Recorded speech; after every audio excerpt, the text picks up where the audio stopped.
Bertemu kembali. Industri dan organisasi digesa untuk menerapkan Rangka Kerja Kecemerlangan Perniagaan Malaysia atau MBEF sebagai langkah keluar dari impak pandemik sekaligus meningkatkan prestasi perniagaan.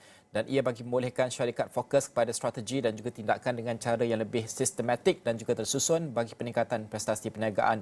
Dan dalam keadaan pandemik yang masih belum lagi berakhir, syarikat perlu bersedia dengan kaedah dan juga operasi serta urus niaga yang kalis kejutan wabak. Menurut Perbadanan Produktiviti Malaysia MPC, kecemerlangan perniagaan merupakan standard amalan pengurusan yang komprehensif untuk membantu organisasi menilai kesediaan dan juga pematuhan kepada amalan kecemerlangan bagi meningkatkan prestasi perniagaan dari segi kepimpinan, strategi maklumat, pelanggan, tenaga kerja, proses dan juga hasil. Untuk membincangkan lebih lanjut bersama dengan Ketua Pengarah MPC, Datuk Abdul Latif bersama bersedia pada ketika ini. Assalamualaikum. Selamat pagi, Datuk.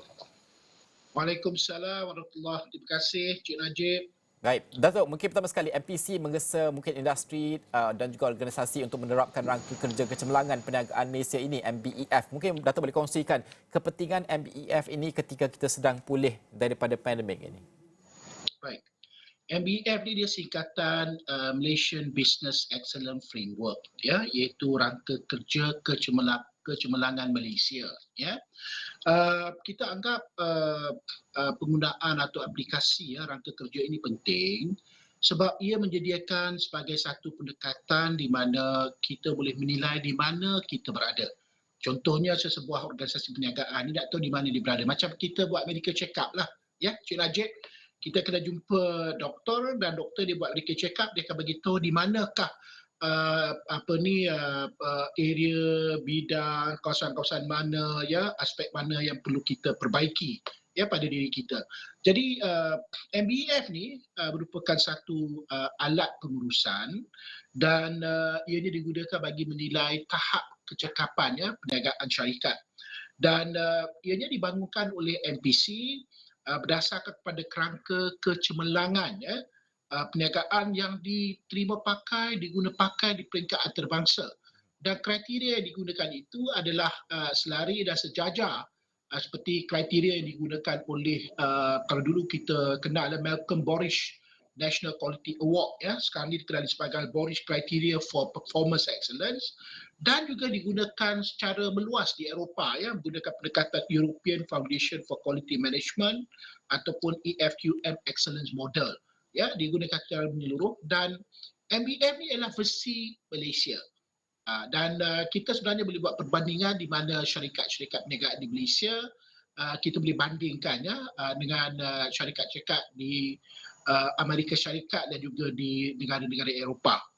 Dan rangka kerja kecemerlangan ini dia melibatkan pendekatan yang holistik sebab kita akan menilai, ya, aspek-aspek dari segi kepimpinan, strategi, maklumat, perniagaan, pelanggan, ya, tenaga kerja, melihat juga dari segi kecekapan proses dan juga hasil.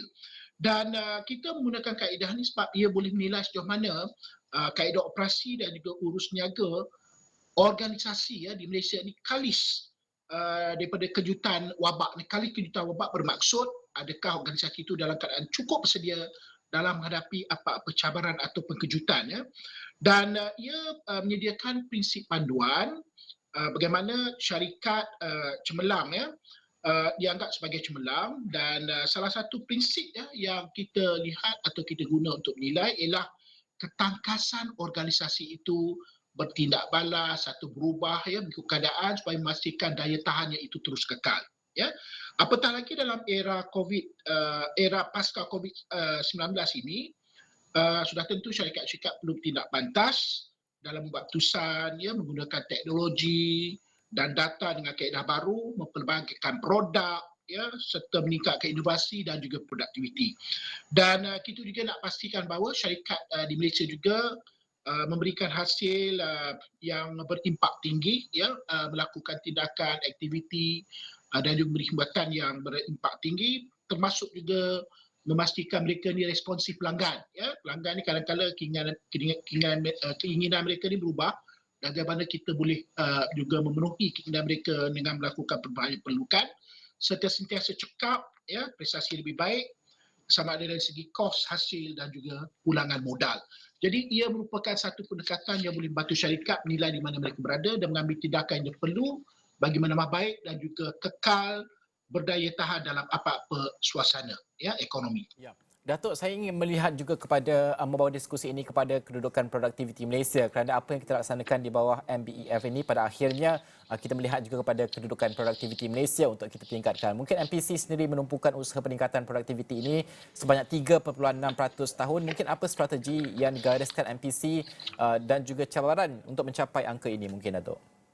Ya, Alhamdulillah Cik Najib, kita mempunyai satu blueprint nasional dikenali sebagai Malaysia Productivity Blueprint, ya, Blueprint Productivity Malaysia, ya.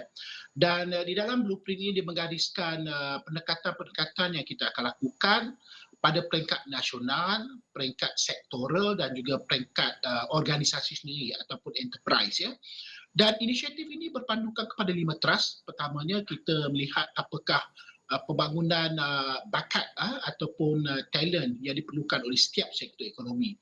Yang kedua, kita melihat juga dari segi aplikasi, teknologi dan juga digitalisasi sebab kita nak menggalakkan juga inovasi ya dengan menggunakan teknologi. Dan yang ketiga, kita juga memastikan bahawa industri ini bertanggungjawab terhadap produktiviti. Kalau dulu kerajaan menyediakan segala strategi dan sebagainya dan minta industri melaksanakan, tapi sekarang ni kita dipacu ya oleh industri dan kerajaan memudah carakan ya, kita menyediakan platform, kita facilitate dan sebagainya.